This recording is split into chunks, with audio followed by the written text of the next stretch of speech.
So welcome everybody to the first capacity building session that we're running within the framework of the Plus Change project. I'm just going to give you a little bit of intro to the Plus Change project, so who we are, what we're doing, and why we're running these capacity building events, and then we'll hand over as you've seen in the agenda. So Plus Change is a research project that is funded by the European Commission under their Horizon Europe research funding programme. And Plus Change means planning land use strategies, meeting biodiversity, climate and social objectives in a changing world. So we're 23 partners from across 14 different countries running for 4 years as a project. And what we're really seeking to do is to explore the way in which land use and the way that we make decisions about land use can meet goals that sort of bring together objectives under climate, biodiversity and well-being. So we're getting a big holistic understanding of land use against these 3 domains. Next slide, Talia.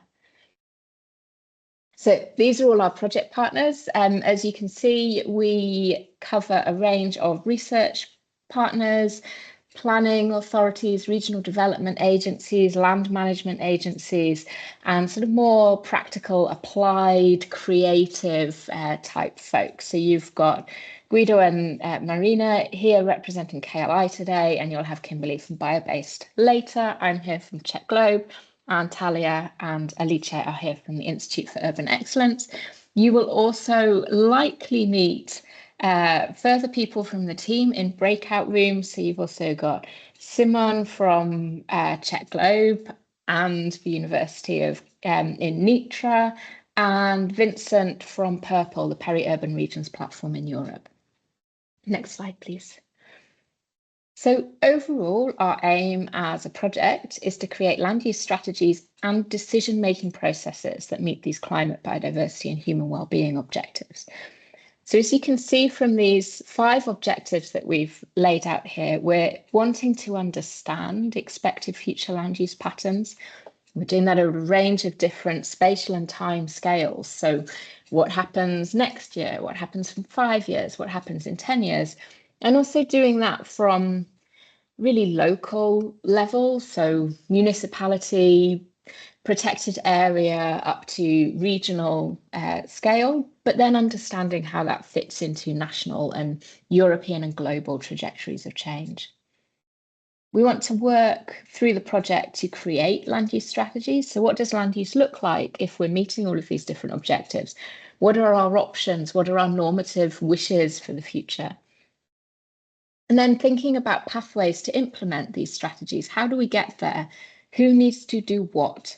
And we're really looking at that from the perspective of what do all citizens need to do? What kind of behaviours might need to change demands and needs for land use?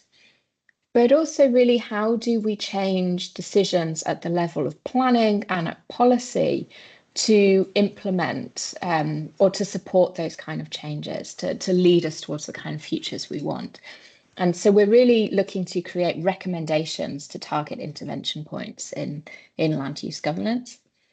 And to do so, we're saying that we want to co-develop a toolbox that supports land use planners. Now, I think traditionally, when we think about planning tools or a toolbox for planners, we tend to think about kind of map-based tools or modelling approaches. And we're doing those because they're really important for understanding the impacts to climate, biodiversity and well-being, and for predicting what's going to happen and the impacts those have.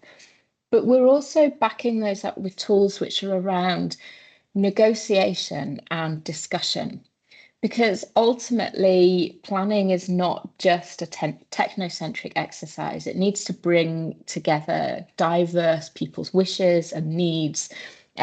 We should have quite participatory spaces for thinking about future land use. So we're really thinking about how do we support that kind of participation and negotiation towards these outcomes. Next slide, please, Talia. And so we have 3 core themes that run through this project. So obviously in the centre, there's land use. Off to the right, you see participation and co-creation. So, as I've said, thinking about land use strategies and land use decision making as something that has to be co-created and participatory. And in order to make that effective, off to the left, you see our core theme of justice and equity. That is pulled throughout everything we do in this project, recognizing that land use decision making has historically excluded certain marginalized communities. And in Plus Change, we're really thinking about how do we bring communities in to have a voice so that decision making can try to be equitable and move towards more equitable futures. And so this is really something that you will see today in today's capacity building event, where we're looking at justice framework, how that applies in thinking about land use decision making, and therefore how we think about approaches to participation and engaging people in land use decision making. Next slide, please.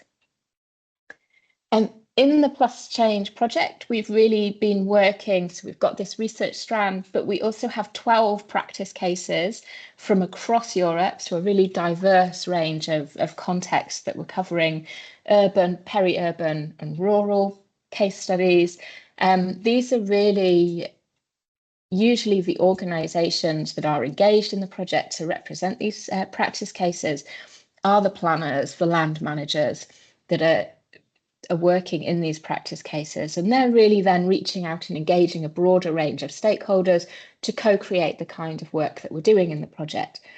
And that means that we're really aiming for our work to be practical and applied and have use to planners and decision makers, those people that are really shaping land use strategies on the ground.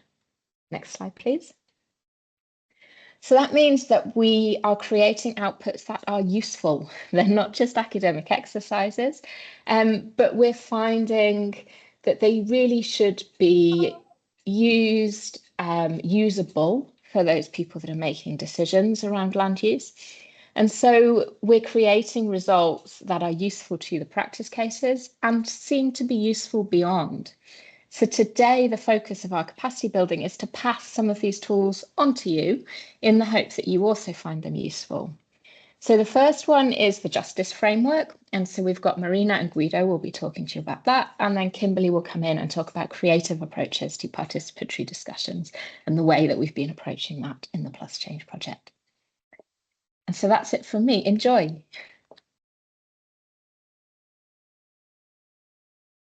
So as Julia mentioned, I'm Guido Caniglia, this is Marina Nickel, and we're going to run this part of the capacity training focused on justice together. And if you go to the next slide, Marina. So what we would like to do and why is to present this justice framework that Julia just briefly introduced as part of Plus Change. This also means that the way in which we are going to talk about justice has been tailored to the European context and to a Western society kind of setting. And I see there is people maybe in the meeting that are from other contexts, and so this is more like an offering and an invitation from our side of the work that we did, and it might be worth to discuss, adapt it, take some parts of it if this is then taken to other contexts and other situations. And as again Julia mentioned, the hope is that we offer you something that has been grounded on research, on theories, on things that have been produced in this research work, but they're also useful and actionable for different people working with land use planning and anything related to the strategies and decision making that, again, Julia mentioned before. Next slide, please, Marina. Names. Okay. Sorry? I thought you wanted to talk briefly about the main names after Chanel, but yeah. Yeah. meanings? Yes, please. Mm-hmm. And what we're going to do is exactly to provide information about how to use the approach that we're going to introduce, and have some opportunities for those participating to reflect through this approach on their own situations, cases, questions. And so there will be parts that are in plenary explanations, and then some more like group work kind of settings. Next slide. Mm-hmm. In terms of the schedule of the day, greetings and introduction, which is where we're at the moment. Then we're going to have this a bit of an introduction to the environmental justice movement research. So what's the basis of what we're doing? Very short. And then we're going to dive a bit more into the tool, this justice approach or lens, and hopefully give enough information for people to be able to use it right away in relation to their own context in the following part 3, which is more interactive, and then we will wrap up and say goodbye. What we're going to offer is one possible way to look at justice then that can be applied to the context of land use change, that tries to sort of like take some of the insights that emerge from a long history of movement as well as of research around these issues. If you go to the next slide, Marina, please. Yes, so, and also the next one with the full text, please. Yes. When we talk about environmental justice, we first and foremost relate to something that social movements and people all over the world and in different contexts have shaped with their practices, their theories, their struggles. And here we just put two, like an iconic moment that is very important in the history of environmental justice, which is the protests in Warren County in the US, North Carolina, about pollution and PCB, and the protests that emerged around it that played a fundamental role in even highlighting the fact that there is something related to justice that is specifically also environmental. And this is, for instance, in this case, pollution, but it can be many other harms that are due to the way in which we deal with, make decisions, plan, interact with the environment.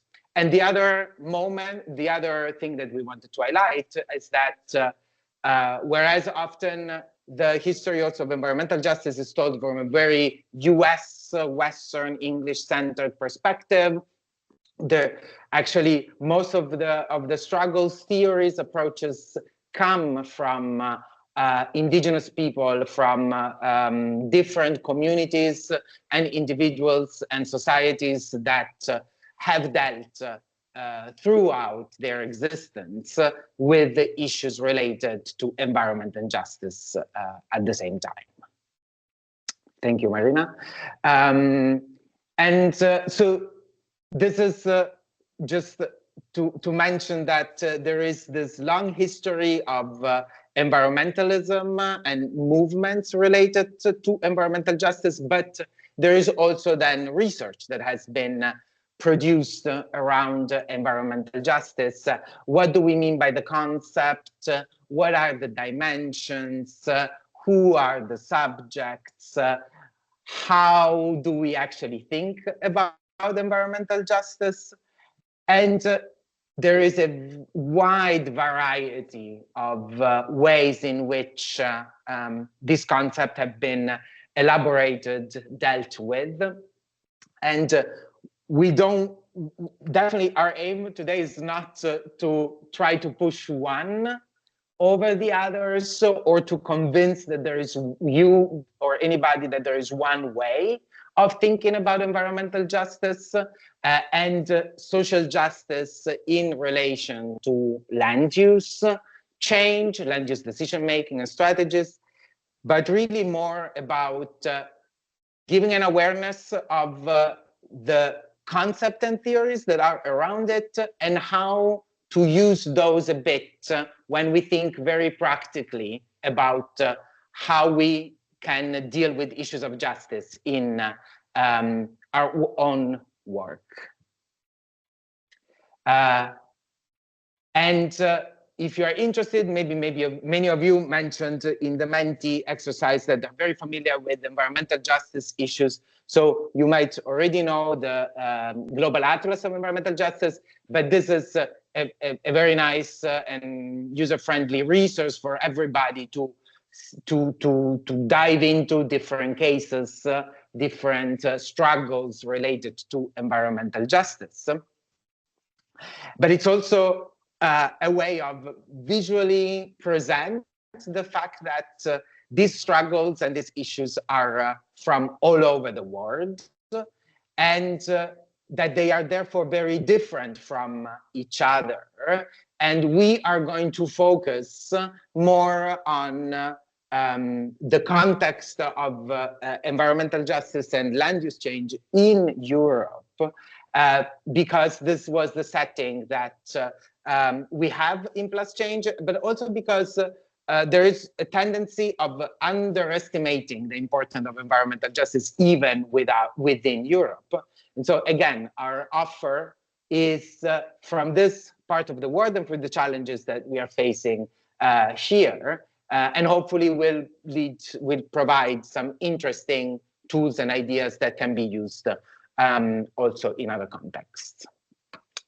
And Marina is going to go more into some of the challenges related to the European context and land use. Yeah. Thank you, Guido. Yeah, I'll just briefly talk about the importance of justice in land use, land use context in Europe specifically.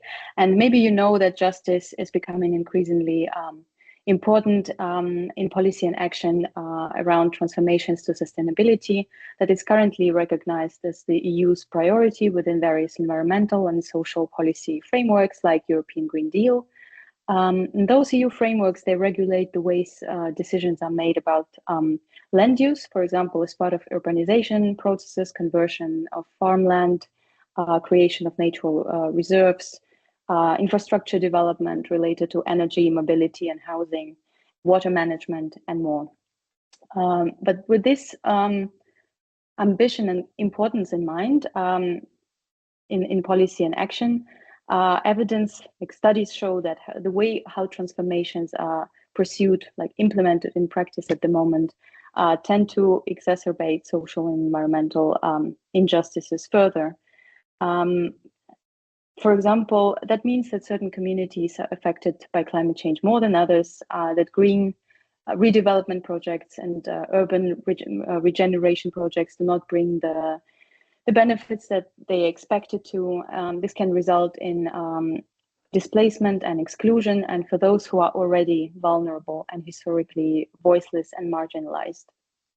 So foregrounding justice and equity is actually, in the ways decisions are made about land is quite a central issue, especially putting justice center stage in the processes from the start and ensuring that it's reflected in the outcomes.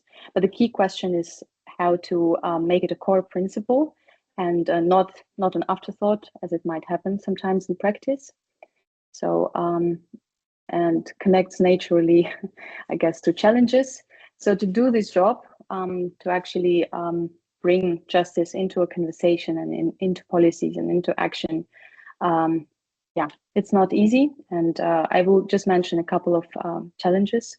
So one of them is that the knowledge is still a bit limited, and the guidance, methodological guidance on how to integrate principles of justice and equity in the situations where many actors have to make decisions and take action about land use in practice. So this is still under researched and there is not enough evidence on that. But also in this process of embedding justice in practice, there is a need to attend to, pay attention to and navigate this complex power dynamics. And one example is that projects and frameworks could be called collaborative and participatory, but in fact, they might not be like that. So there might be exclusionary practices in place and so on. So that's something to pay attention to and address in proper ways. And another important point to mention is that some of these injustices are more visible and others are less. So yeah, some of those that are more visible might be related to pollution, for example, or land grabbing, or maybe uneven urban regeneration. These are the results, the manifestations that we actually see. But other things like injustices in decision-making, and specifically around land use planning and in land use management, these are more difficult to recognize and address. That's why the metaphor of iceberg in this sense. Yeah, so these are all challenging unless there are tools for that. So that's why we argue, we believe that there is a need for an action-oriented, integrated, power-sensitive, context-specific, and adaptable approach to justice in the context of land use. And with this, I hand over to Guido, who will talk about such a tool that we are developing and applying in Plus Change.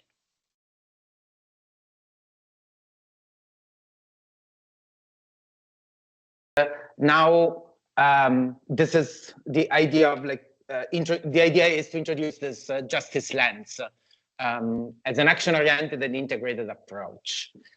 Next slide, please, Marina. So this is the justice lens, this green thing that hopefully you all see on your screen. And the reason why we created this lens is, and we did this in the context of Plus Change, with the contribution of pretty much all the partners that Julia mentioned while showing the Europe map. And so this has emerged in the context of Plus Change to sort of like help us all to recognize, make sense, and plan for in relation to justice and equity in our work as practitioners, as administrators, as planners, so in the different identities that we have in this kind of projects. What I'm going to do in the following steps is try to say a bit more about how this, all these words and circles belong together, making the this lens. Thanks, Marina.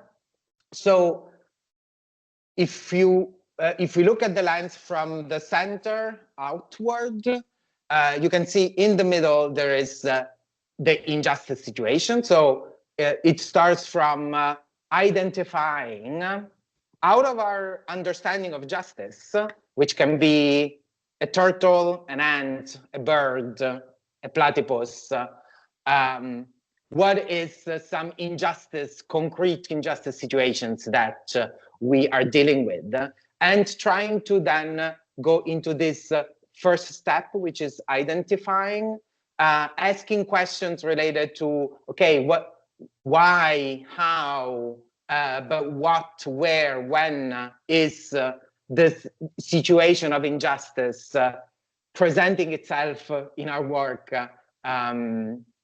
as such. So is people being excluded from the participation to a decision-making process? Is it people being particularly affected by pollution? So there is different options, right? But the first step is about identifying. Then the second step is this analyze, so, or more humbly, trying to make sense of justice. And here in the next slide, but we stay on the slide for now, we are going to explain a bit more how we can think about the dimensions, the subjects, and the modes of justice when making sense of these specific situations of injustice. And then step 3 is really like the planning, which is, as you can see, setting objectives, understanding what stakeholders might be need to be involved or are part of the causes and might be part of the solutions that we are hoping to achieve, challenges and opportunities, and so on. So these are the 3 main elements of this action orientation: are identification, analysis or making sense, and planning. We are not going to try to go through the 3 of them today, and we are going to focus on some aspects of this, especially the identifying and making sense. But the idea, if one would use this tool fully and with more time and in different situations, would be to go through these 3 different steps. And this is what we did with the different partners in Plus Change, and we worked in all our different organizations and contexts about trying to do this kind of work of identifying, analyzing, and planning. So this is the action-oriented part. And now in the next slide, it's a bit more about this part of analyzing. So once there is the idea, okay, we identified somehow what these situations of injustice are, then the question is there ways that we can take from the experience of environmental justice movements, as well as from the research around those, that can help us sort of like articulate a bit more our thinking, the way in which we make sense of these injustice situations. And in trying to make sense again of the platypus, we sort of like identifying these 3 main sets of questions that are useful to ask when dealing with issues of justice, that are related to core dimensions of justice, subjects, and modes. When we talk about core dimensions of justice, we really talk about, okay, what do we mean in this case when we talk about justice? So it's really the what. And in the next slide, I'm going to go a bit deeper about what these dimensions are. In anticipations, it's like distribution, recognition, procedures that are embedded in situations of justice. And then the subjects. Who is the subject of justice? Who is being treated unjustly? Is this individuals? Is this communities? Is this an entire ecosystem? Is this some species of ants or the platypus itself that are being treated unjustly in relation to land use or any issues related to the environment? So it's about the subjects, and then there is the modes, which is more about how do we decide to pursue justice in once we identify and make sense of these of the fact that there is a situation of injustice. For instance, are we going to have a transformative approach, a reparative approach? We are not going to go into the details of this again, and we'll stick to the core dimensions and something about the subjects today. But it's good to know that this is a bit the overall logic of this tool. And we're going to send you this handout that hopefully helps in making sense of this, as well as then to deal with that. The next slide, Marina, please, and then we'll. These are the 3, and also if we have the text on the side, yes, thank you. As we mentioned about these dimensions, so what do we mean by justice? And as we saw from the images that you all have in mind when thinking about justice, this can be very, very different things. It can be, again, a turtle that is slow and steady and wins, but it can be, some other people wrote about puma, birds. This is like something very fast and furious somehow, like it's resistance, it's struggle. And these are three ideas that have been put often at the center of what we mean by justice in relations to recognition, distribution, and procedures. And when we talk about recognition, it's pretty much about whom are we seeing when we deal about justice? Are we seeing the people of maybe most vulnerable sectors of the population, of people that are often marginalized? Are those being recognized, seen in the way in which we think about the work that we do in relation to land use and environmental issues? Distribution, this is like the more material economic one of these. It is about the resources. It is about also how we think about the risks, for instance, of pollution. Is pollution in certain poorer neighborhoods the same as in the richer neighborhoods? Definitely not. And this is an issue of distributions of risks and burdens. But also, do all people have the same access to green spaces, for instance, when we design a park or when we do this kind of things? So it's recognition, distribution, and then the procedure is who is sitting at the table? Who are the people or different actors, also maybe more than human actors, that we take into consideration when making decisions. And this is now about the subjects, very, very briefly, just to mention that there is some usual ways of thinking about the subject of justice, which is, of course, the vulnerable communities, minorities, but also more recently, issues related to especially intergenerational, so the future generations, youth, young people, and thinking about justice related to entire ecosystems, other species. And so this is the complexity, in a way, of this thinking about all these subjects of justice. Right. So hopefully this gives you a bit an idea of this lens and the logic of having these 3 steps: identify, analyze, plan, and especially of the complexity of dealing with justice in making sense of issues of justice in relations to these core dimensions, the subjects, and the modes.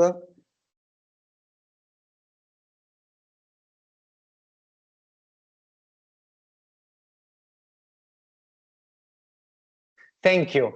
As Marina will show also in the example a bit more, the idea is to identify, to follow the 3 steps, but there is something about the second step of analyzing and making sense that is the one that requires more thinking and a bit more reflection. This is why it's a bit 1, 2, 3, but then it's in 2 that things get more difficult, complicated, and hopefully this idea of like separating a bit the dimensions, the subjects, the modes can help in addressing these issues of justice and making sense of them first, before then going into step 3, which is the more, okay, now let's plan about what to do.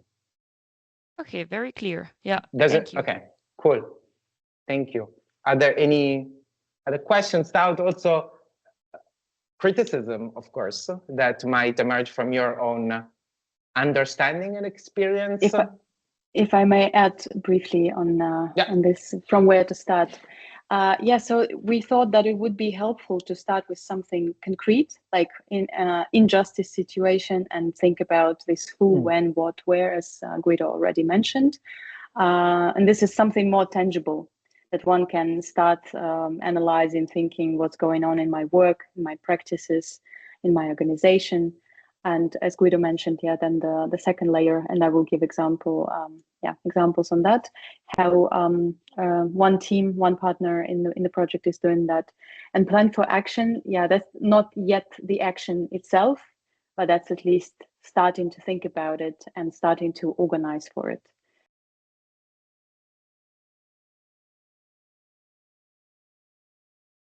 Can I? Yes, please. Marina, yeah.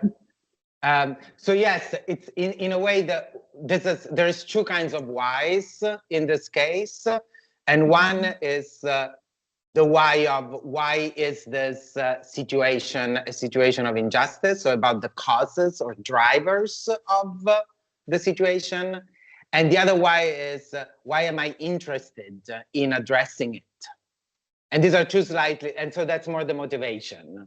Why does it bother me? Yeah, one is the explanation of why is it there, and the other one is about okay, so now why am I focusing on this? Because also, like, very honestly, one is confronted with so many of situations of injustice that it's also a way to say, okay, given my role, given the organization that I'm in, given the context, why am I now prioritizing this one? And is this a low-hanging fruit that I can actually do something about? Is it the deepest one and more difficult? I mean, there's many different ways and of ways of understanding why we are doing something. And so this is a bit the distinction. It's about the causes, drivers, and why am I interested? Are we interested in addressing it? Yeah, the whole exercise is meant to be very reflexive and learning oriented. Yeah. Mm-hmm.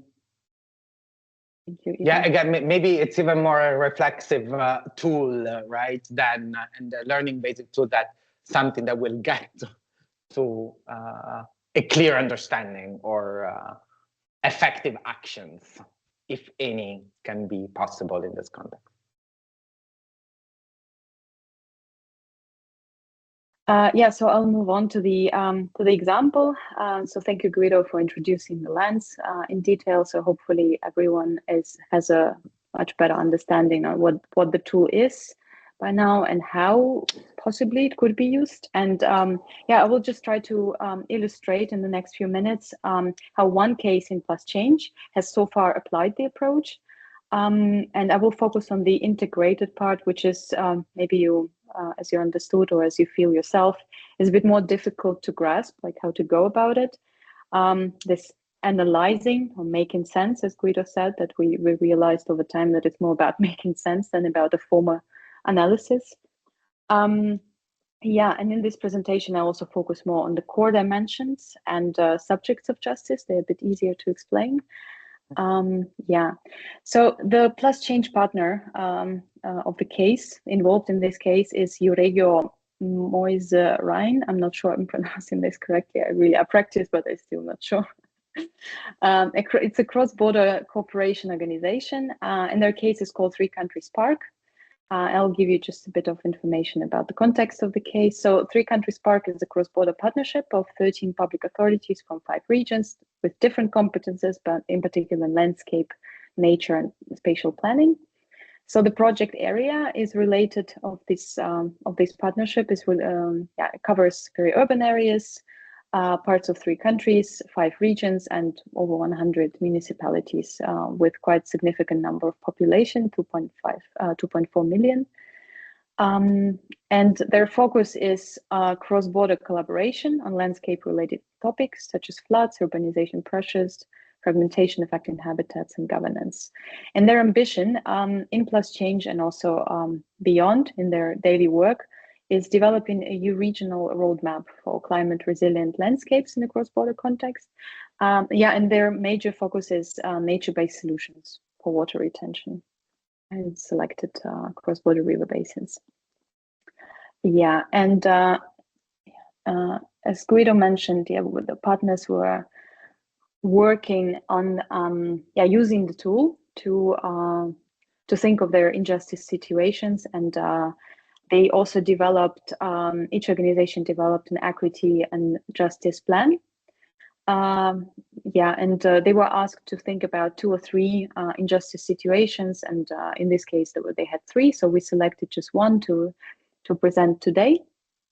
And it's called Culture of the Commons, including Voice of Nature. So focusing on core dimensions, it's there in terms of recognitional dimension of justice. This team is focusing on the fact that ecosystem services are still largely taken for granted in society and economy, and so they in their work they're really sure that performance needs to be recognized in economic value creation, public-private investment schemes as well. And one of the key issues is how to make people aware that unused land is not useless, but very useful and highly productive, and that nature is actually highly productive, but not in the sense that maybe is often understood. This team is also working with important concerns related to distributional justice. And the key tension here is between private interests and community interests. And in their situation, in their context, they are exploring kind of the due to land property regimes, individual benefits are often realized over common goods. So the example they were thinking of is that the former common landscape use are being privatized by newly built housing areas, which is then difficult to reverse. And if local communities decide not to use a certain area of land as a commercial area, they will not generate income. So, how to balance between this private interest and community interest in this sense. And in this conflicting situations, in this conflicting interests, are compensation schemes a suitable way to deal with those conflicts or not? So this is some of the questions. These are some of the questions that they are asking themselves and trying to address. And one of the new topics that they are dealing with is related to upstream and downstream communities. When they collaborate within the river basin, that is, and across the borders as well. How is it possible to create solidarity and justice in water management? So these are the issues related to distributional justice. And talking about subjects of justice, they mainly focus on 2. One of them is multi-species, and here the tension is balancing the needs of individual land users, society at large, and nature, nature is different species and water and soil. And so what they observe is that, and what they know about the issue is that individual land users have an impact on public common goods. So it's related to recognitional justice as well, that I just mentioned. So common goods such as landscape as a whole and water quality, flood protection, biodiversity, and more. And that's why it needs to be regulated and managed accordingly and regarded as public goods.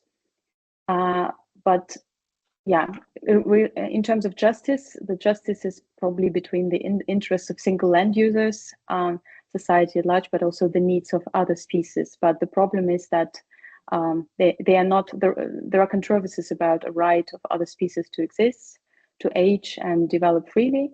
And what they note as well, that is, besides some organizations advocating and implementing nature protection and rewilding measures, so nature, so other species, water, soil, for example, has no voice in land use decision making until now in their region. And how is it possible to give that voice? And how much space can people, or are people willing to dedicate to other living beings in a densely populated area?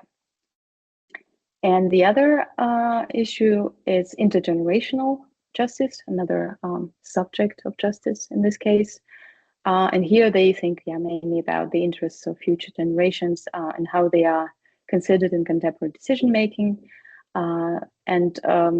This is a nice quote from their equity and justice plan. Should future generations be able to experience aging trees and old growth forests, but not suffer from soil aging? So the generation, I don't know how we are with the time. I hope, we are fine. Actually, we have some. So just to recap once again, and Guido presented the lens, and I just focused a bit more on the integrated part and introduced the dimensions related to recognitional justice and distributional justice, and a few subjects like multi-species related to multi-species, and generations, future generations. And now we'd like to do a short kind of exchange. This is the moment when you have some questions or maybe some thoughts on what you've heard about the justice lens presented, but also related to the case, maybe how the justice lens has been applied in Plus Changed. And maybe it's important to know that we've just started basically applying it. So we developed it more or less a year ago. And this is just still a bit an initial phase of seeing how it could be used in the project and beyond. And partners have developed their equity and justice plans, but we want to come back to those plans and ask them what's happening, what are they doing actually, to check about the doing part, and whether their priorities changed and so on. So we'd like to ask you all if you have questions, and if you have thoughts about the case. Do you face similar situations in your work? What do you think of that exact injustice situation? Can you relate to that? And would you suggest attending to anything specific?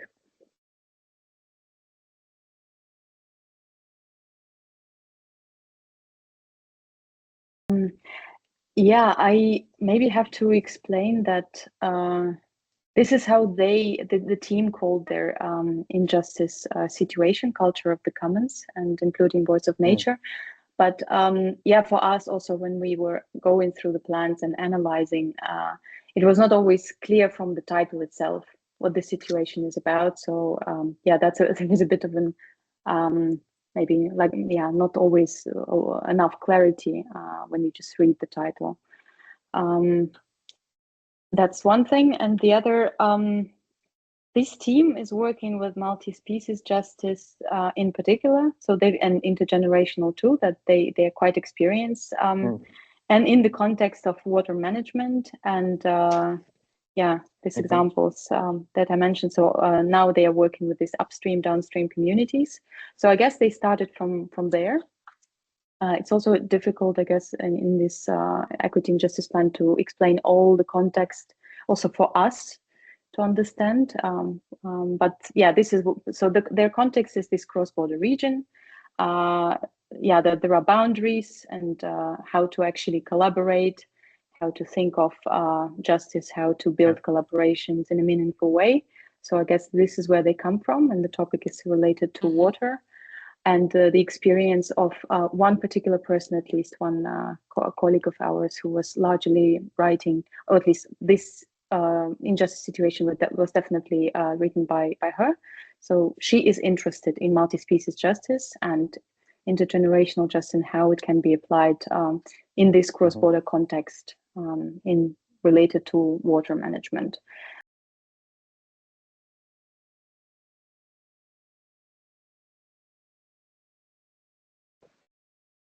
Thank you. I'll try to be brief. One, thank you for the question, and it's exactly the reason why we, in this analyzing phase, we decided to abstract from specific notions of justice and to say pretty much think about the main dimensions, think about the subjects, think about the modes first. And for each of this, there is a huge amount of concepts that opens. Like, especially if we talk about land use change, there is like spatial justice, there is all kinds of specifications that characterize the way in which we think about the subjects, the modes, and the dimensions. And so we thought about first asking like more broadly these, and then each person dealing with the lands will have to do the work of, which we partially did also as the Marina's examples show. In the context in which we were working, we provided some ideas such as intergenerational, interspecies, or the others, but there is a full list of those. And for instance, specifically to epistemic justice, I tend to think epistemic justice is very similar to recognitional justice somehow, and as strongly connected to who is recognized and who is given a voice, whose perspectives are considered.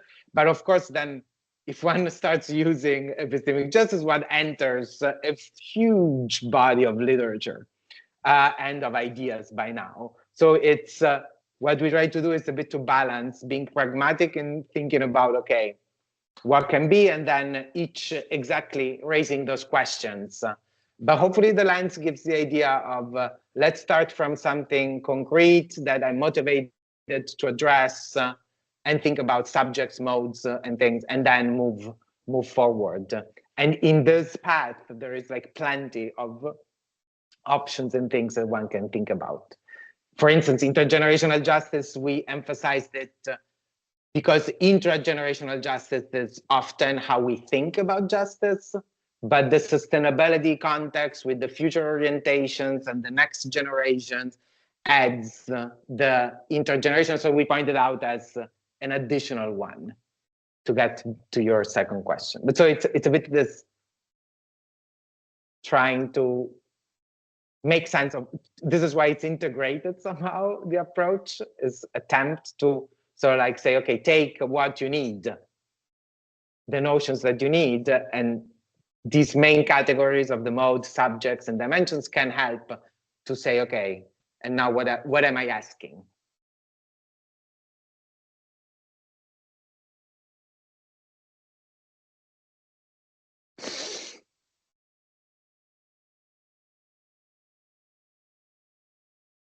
Do you want to answer, or shall I say something? If you want. Yes, thank you for the question. Just a spontaneous kind of reaction that I would definitely maybe start with something like very concrete. I mean, thinking of the language is really important, and you are right asking this question and trying to think what would be the best way of communicating this. So yeah, maybe try to reduce like academic words and try to stay maybe concrete and on the situations that hopefully matter and interesting to these other people, to these actors from policy. And Kimberly also had a question. So yeah, I would say that maybe staying concrete on what matters to them, what's really around them in their work, what's important, and yeah, trying to reduce the academic jargon language and trying to think how you can communicate in a simpler way. And yeah, it's also another exercise maybe to get their minds open to maybe to start thinking creatively. Like maybe this kind of exercise, if you thought of justice, yeah, what animal would it be? Because that also kind of helps to start thinking about it a bit more creatively. Yeah, but just thinking of maybe art-based approaches. That's at least something that came to my mind. I don't know if it's helpful. Kimberly, briefly? Yeah, I would just invite you to stay tuned for the second part of this session, where you might get some inspiration on how to do this. And that's basically also what Julia just dropped in the chat. We're not the experts, but maybe there's some useful ideas that you can take. That was it for me, for now. Cliffhanger. Yeah. No, that's true, Kimberly. Yeah.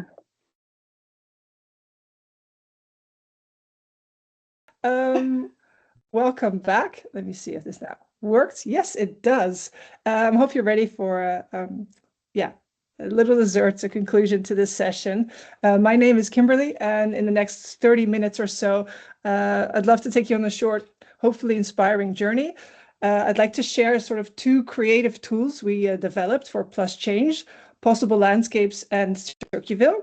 And the idea is to show you how storytelling and art can help us just think differently about land use, justice, complexity in land use, and inspiration for stakeholder engagement. And yes, if you make it to the end, there's a gift. So I'd like to start with just a quick check-in, because we did a lot of work and a lot of dense work in the last hour or so, and I just wanted to sort of know a little bit how you're feeling about all of that. So applying what I just learned from Marina and Guido means that you might have to do things a little or a lot differently in your work practice, and I wanted to know maybe just like with an icon or something in the chat. Does that resonate with you? Do you think you have to do a lot differently or a little differently? If you want to involve other voices in your work, it means, adding voices that are potentially not professionals in land use, but are experts in land use because they live land use. So I was wondering in the chats, maybe some ideas of how that resonates with you. I can't really see the chat. Why not? I will let you know if anyone posts anything. Oh, here we go. Chat. Found it. Nothing yet. Well, I'll just continue anyway. I'll just introduce ourselves. So, I'm part of Biobased Creations. We are a creative studio based in Amsterdam. We are a network of artists, researchers, designers, and storytellers. And we're working on this transition towards the regenerative world, the circular world. And I think the buzzword for the type of work that we do is transdisciplinary. And you might know us from installations like this one here, which is the Growing Pavilion. And this here is the interior, or maybe the exploded view on your left bottom, and even the nature building kit on the right top. At the core, we are storytellers. We discover, shape, and share stories. And the idea is to drive conversations and actions forward. And what we love to do is combine art-based research and participatory processes. And that's fantastic because these 2 things really love each other too. Just by sort of show of hands, and I'll ask a little bit later, art-based research and participatory processes help democratize knowledge and engage people not just as subjects, but as co-creators. And so when you embed art-based research into participatory processes, this fosters a deeper engagement. It helps surface knowledge that you might otherwise not sort of be able to tap into. And it creates these shared experiences that transcends languages, transcends hierarchy, and transcends disciplinary boundaries. So in this way, art becomes both a method and a medium for this collective exploration, more inclusive, more reflexive, more creative approaches to complex societal challenges. And now you can see how that sort of really ties in and are really powerful, potentially powerful justice methods to use in justice-oriented frameworks. And that can also help make research accessible and meaningful. So it's not just for practitioners, it's actually also for researchers and academics, interesting to look into. So by a quick sort of show of hands in this group, so that I know if I'm preaching to the choir or if there's people that need more sort of guidance in what this all means. By raise of hands, who here works with participatory processes? Okay, how many is that? My window is stuck. 1, 2, 3. Okay. And who here works with art-based research?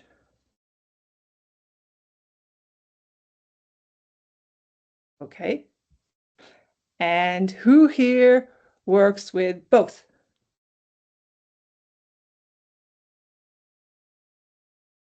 Ooh. Okay, interesting. So this is a little bit also of what we at least see in practice. We see it works being used a lot in these transdisciplinary researchers working on climate justice, where we're not seeing it so much yet as bio-based creations, where we'd love to help move it forward a little bit is in this policy research area, and also not so much yet in mainstream planning and land governments. But there's a growing interest. Anyway, when we do this, it looks like this. Ooh, my slides are stuck. It looks like this. This is our possible landscapes program. We mix this art-based research with participatory processes. And really, it's the art of seeing and hearing everybody in the room, not just in the process, but also in the outcomes. And to do this, it's always key to keep in mind that language and form matters. And this was already, of course, mentioned in the first part of the session. So just to walk you a little bit through it, what is our possible landscapes? In this, it's a session, a type of session that brings together local stakeholders to explore future land use scenarios, not with the aim to find one perfect answer, but to imagine multiple possibilities. And this is the more stylized version that we designed. And the idea is that the participants they represent the entire chain around a specific land use topic. So that means when I say the entire chain, it means from farmers to builders to ecologists to producers, business owners, bankers, designers, citizens, anybody that ties in whatever way to the specific topic you have in mind is represented at the table. Yes, that means not everybody is a pro, but everybody at the table is an expert. They bring their own unique perspectives, they bring their own unique experiences. And this also means that to get these people at the table, the organizers of possible landscapes, which is us usually in collaboration with some sort of organization that wants to do this type of research, have to put in extra effort to get people to the table. I recall within the Plus Chain project, someone asked me, well, how do I find all these people? Do I just open the yellow pages? That could be a way to do it. What it means is that in building the production or in putting together this session, we have to put extra time and research and potentially also skills in getting all these different people that represent different communities to the table. So keep that in mind as well. The sessions are guided by a storyteller facilitator, not just any facilitator. So it's a bio-based creations facilitator, and it's also supported by a visual artist. And in the session, the participants share these personal visions, ideas, and they explore new possibilities together, but they also very much build new connections with each other. And together they imagine a possible future and what would need to happen to, make those happen.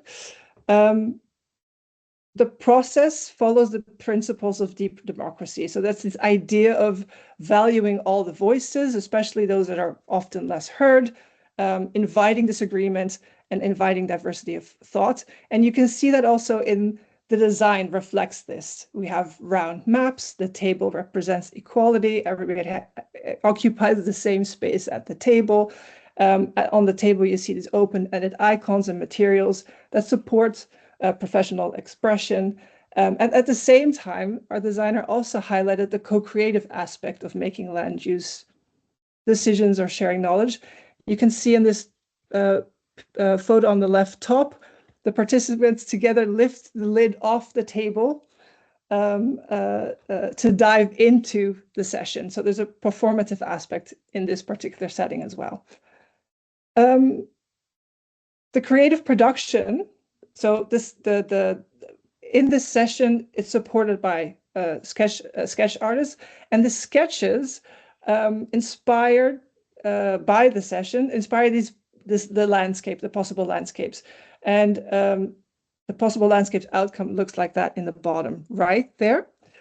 They are in turn story starters, so tools to reflect, to share, to act.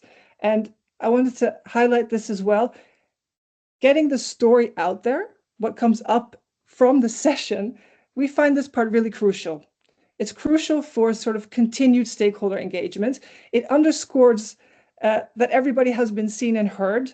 And so our tip would be, don't underestimate this part, this power of going beyond sort of a written report of what was said in the session.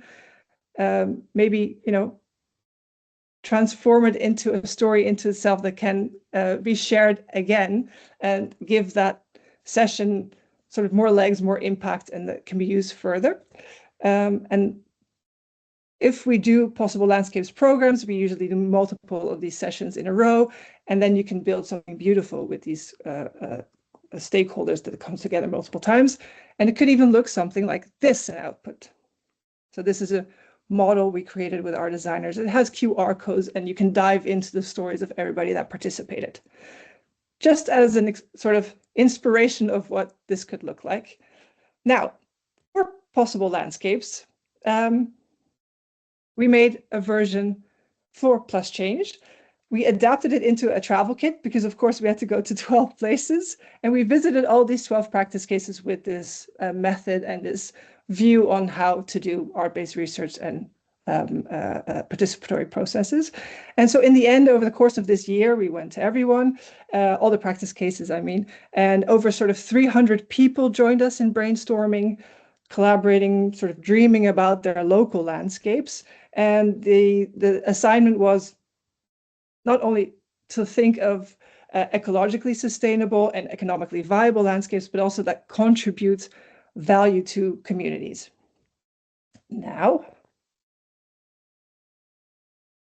this is what I want to share with you today. Let me just find my notes again.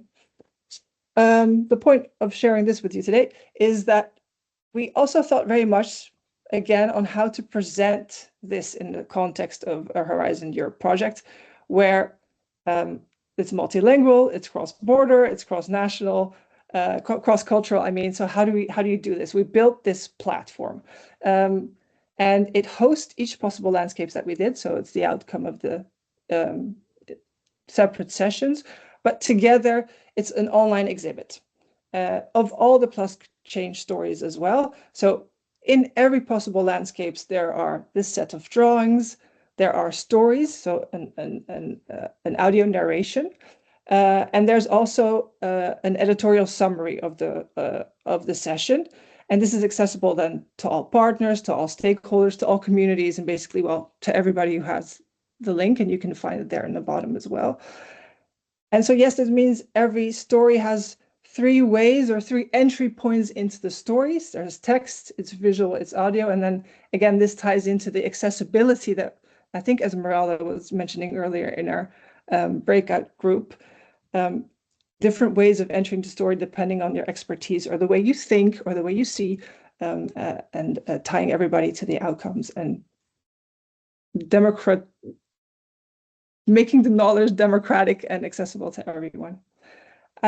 So I wanted to give you a look into how this works and what that brings. So I have some short clips to show you. Now, this is always sort of the interesting part in PowerPoints where you wonder if it works or it didn't. It did work in the test run, so just bear with me.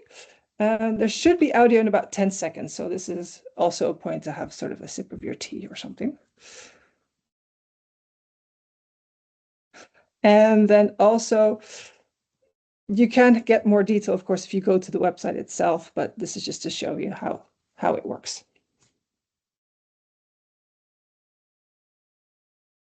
Hi, and welcome to the Possible Landscapes session 3 Countries Spark, transforming the story of water.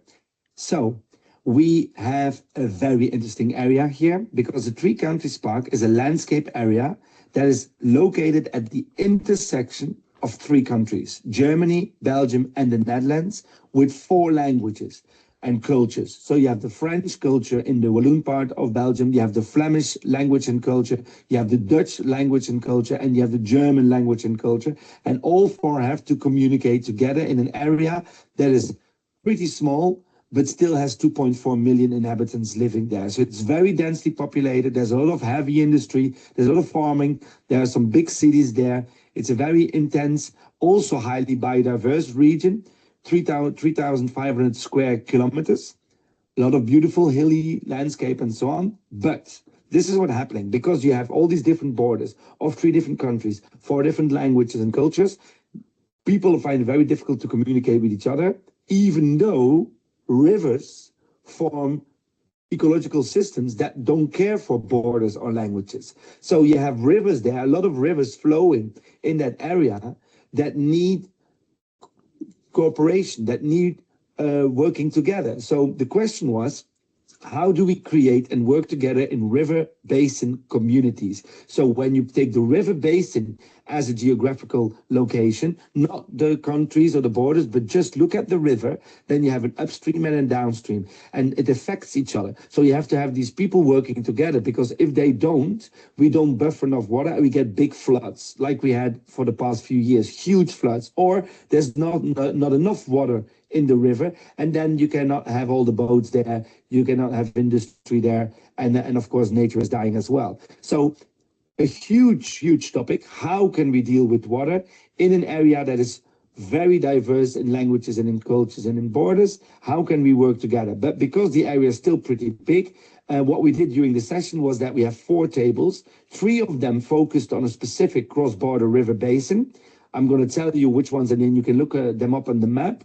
You had the German-Dutch Rodebach region, river basin. We have the Belgian-German Iterbach region, and we have the Belgian-Dutch Geer or Jeker basin. So 3 basins, very specific in this big area. And then people from that river basin specifically came and sit at their table to really talk with each other. And then we had a 4th table that focused on micro basin labs. So areas specifically designated to experiment with small river basin communities to really see what kind of solutions can we test out when it comes to working together upstream, downstream, cross-border, cross-language, cross-culture. So it was a very fascinating session.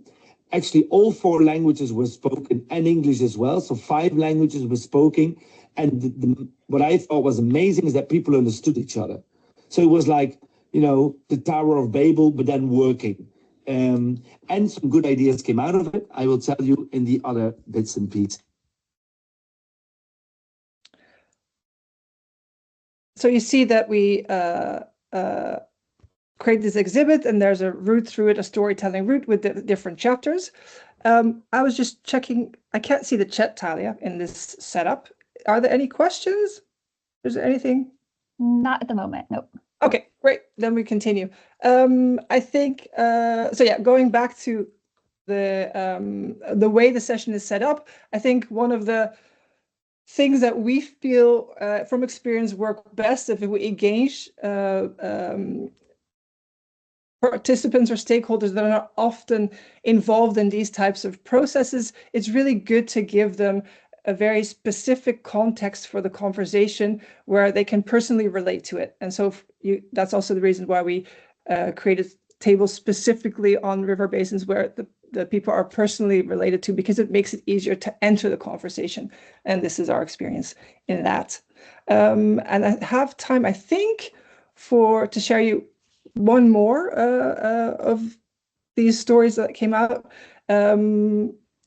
I think, yeah, going back to what Marina presented earlier, their story of 3 countries park and their injustice subject was this culture of the commons. Now, this came up a lot in this session. There's one drawing on the financing of the commons. There's a drawing on that really focuses on social innovation. So they came up with water contracts. So I invite you to look that one up. I have it here, but we're not going to do it for time reasons now. And what we noticed in this session is that all these stakeholders are really into finding actually ways of attaching people to this issue of the water, to creating a culture of the commons, and to looking for social innovations that could support that. And the other example of this I'd like to show you right now is the story about water identity, and flip the script on that. That is not this one. That's this one. Water identity is two-sided.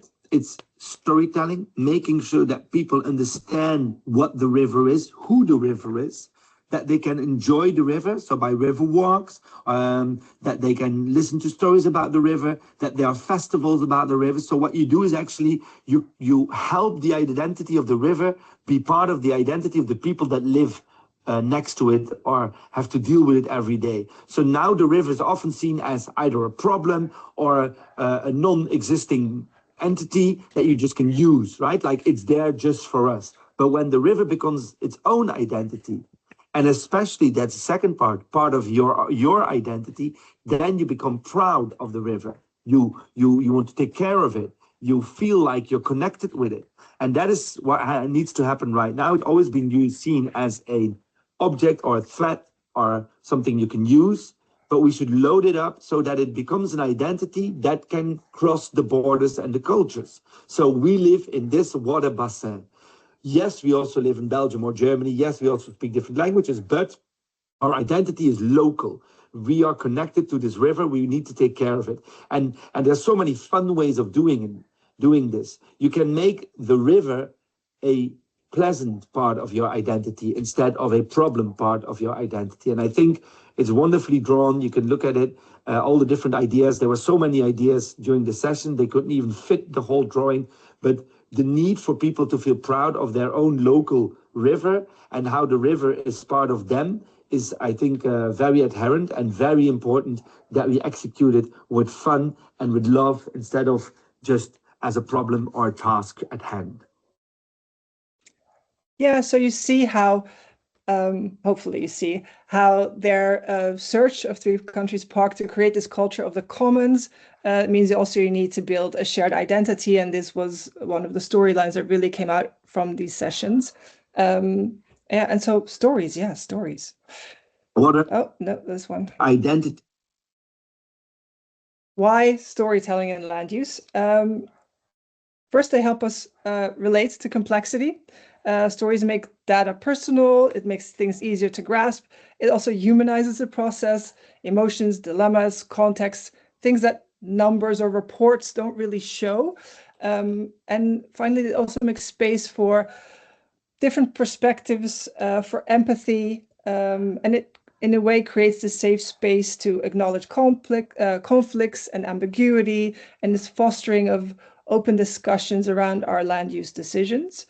It's key to engaging with land use in a just way and in an inclusive way. And it's not just for practitioners, but also for researchers interesting to think about storytelling as a way to achieve maybe more impact. Just a thought for today, a report is not the only way to get your story out there. Are there ways, things you can do to give it legs? And this is why we created 4+ Change this. Welcome. This is Circuville. Circuville is a Vimo build we created, and it's inspired by 12+ Change practice cases. It's a fictional European town, and it's full of these scenes that show what a circular just society could look like. There are 5 main characters: the farmer, the builder, the scientist, the policymaker, and the banker, and they each have their own story. So this exists online, but also in a poster. You can choose one of the main characters. You can listen to their story and discover then how we build circular societies together by making sustainable land use decisions. And then if you look closely in this drawing, and I will take you into it in the next slide, you can see these 5 characters all over the landscape working together in different scenes. So let's watch one of those stories. I picked for today the policymaker in Circuville, but in your free time when you share it with someone else, also look at the other ones. And this should also work.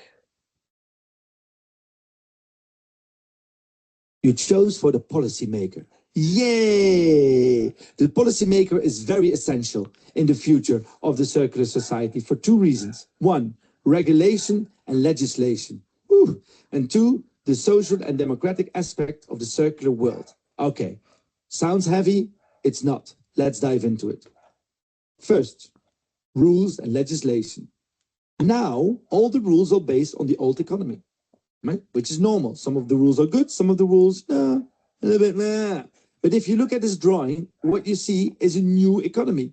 For example, a farmer using drones, growing new crops, having people sleep on their farm, people live on their farm, people become part owner of the farms, and so on. We have so many great ideas, especially if you listen to the story of the farmer, scan after this, right? Then you will hear that the farmer has so many possibilities for their farm, but that means, of course, that he, she, them should be allowed to do all these new insights.